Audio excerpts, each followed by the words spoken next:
Okay, this is video number 3 of a 3-part video series. All 3 of these 3 videos pertaining to this video series will have the same exact title, except at the end of each title will be a number, either 1, 2, or 3. The first video, its title, will have a number 1 at the end of it. The second video will have a 2 at the end of it. The third video will have a 3 at the end of it. But each video will have the same exact title, just a different number at the end of it. I'm in San Diego, California. My name is Leslie Williams. Excuse me. Please look in the description of this YouTube video, okay, for cooperating material that can help you, that will support the statements and testimony that I make in this particular video. I'm in San Diego, California, in La Jolla. I am a target victim and activist concerned in the criminal expeditions of what is known as organized stalking, which can also be termed as gang stalking. Now, you gotta watch the first and second video in order to get a holistic pictorial representation of everything that I've been talking about. Okay, because when I make statements in this video, the statements that were made in the second and the first one complement the statements in this video, just like the statements in video number 1 and 2 will complement the statements I'm making in this one. So you definitely got to watch them in order to get the whole picture about what I'm talking about, so you can connect the dots. Okay? Just trust me, just do it. When you have the time to do it, if you feel inclined to do so. Now, the reason why I'm making this video is I am here today to tell you, fellow American citizens, fellow San Diegoans, that I am a human trafficking target. The individuals that are perpetrating the organized stalking and gang stalking of me, I do not know and have knowingly never met. What is happening to me is not the result of any choice that I have ever made or any relationship that I have ever had. In reference to, I moved out to California, San Diego on August 8, 2011, and on not one occasion have I went anywhere with anybody. I had not made one friendship. I had not even made any relationship at the acquaintance level. Because I was gang stalked out here in San Diego when I came out here between 1 and 38 days back in 2006.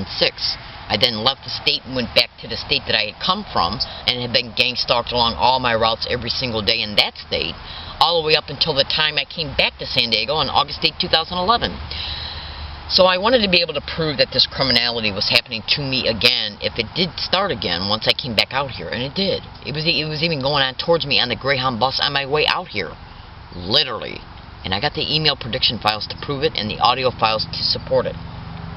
So I made a decision that once I came back out here again, that I was not going to involve myself with anybody, because I did not want anybody to be able to say that any evidence I got came about as a result of lies, deceit, or whatever else type of bullshit that they could come up with. That's right. The evidence I have is literally undisputable in its physical integrity and huge in its amount. Huge. I mean, it's literally black and white proof. Undisputable. Okay? And the size of the amount of proof I got is astronomical. Now, in the first and second video, I made statements, pretty detailed statements, about how this is organized crime in the system that is perpetrating these criminalities. So if I go to hire a lawyer, can that lawyer be approached when I'm not in that lawyer's physical presence? Can he be intimidated? Can he be lied to? Can he be bribed? Can he be colluded with? Can he be influenced to at least maybe not take my case or not take it seriously? Can he be influenced to botch the case? And even if I found an uncorrupted lawyer, would my case end up before a syndicated judge who will throw all the evidence out and maybe even attempt to call me crazy? And what about the lawyers for the defense concerning the people I sue, like UCSD, SDSU, USD, and numerous businesses? What do you think their lawyers are going to say? We believe Miss Williams is mentally ill. Yeah.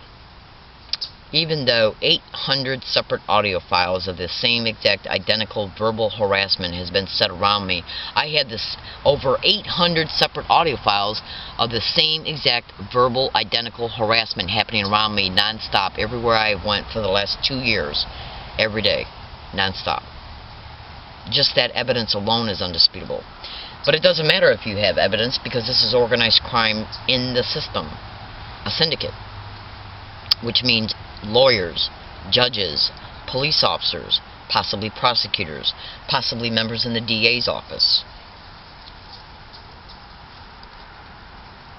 So, I'm a human trafficking target. I can't get no help because the police won't make a police report or investigate this crime uncorruptedly and or honestly. They won't even file a police report concerning it, which leaves me wide open in the criminality of it. That's right. And right now I think that what they're doing is buying time until the next Social Security review can come about, in order to make it appear that Social Security's got a normal appearing legitimate reason to take me off Social Security, in order to create poverty, in order to create extreme dire circumstances as a result of the poverty. So they can then manage and maneuver me physically to places that I see, if you create poverty and have no food or no money, and then they start stealing your shelter and your clothes, you need these things in order to survive. They already tried to literally intentionally keep me off of social services, and it was caught on audio file. That's right. Because the only way that you can exploit a human being is to take away everything they got that they used to keep themselves independent from any place that could exploit them, or be used to exploit them. That's right. And they know it. You better believe they know it. So, I'm in San Diego, California. I'm in La Jolla. You have to make sure that you watch the first and second video. Now, I've already stated in the second video that I am not involved in any illegal or criminal activity whatsoever. I am not mentally ill, and I am not a threat to myself or others. These are the three types of labels that they attempt to put on organized stalking, gang stalking, targeted individuals in order to discredit them on paper, and how they would, like police reports, incident reports, doctor reports, in order to achieve some of the criminal motivations that I spoke about in the first and second video. Please watch them. Now, I'm predicting right now they're eventually going to try this. I also talked about staged events in the second video, maybe even in the first one. So, what I'm doing is I'm making this video in order to be able to tell you some of the criminal motivations about why organized stalking and gang stalking targeted individuals are picked, selected, and then gang stalked. So you'll know the truth. And then all you have to do is sit back and look at the evidence that's online. I'm all over the internet. All you got to do is go to Google and YouTube and type in "learning disabled woman exposes evidence," exposes in-your-face evidence, exposes undisputable evidence on being gang stalked. Listen to what I state. Listen to any cooperating evidence that is transferred to the video file, and then make sure you look in the description of each YouTube video. That's right. I'm in San Diego, California. I am predicting right now that eventually they're going to attempt to either take syndicated probate control of me.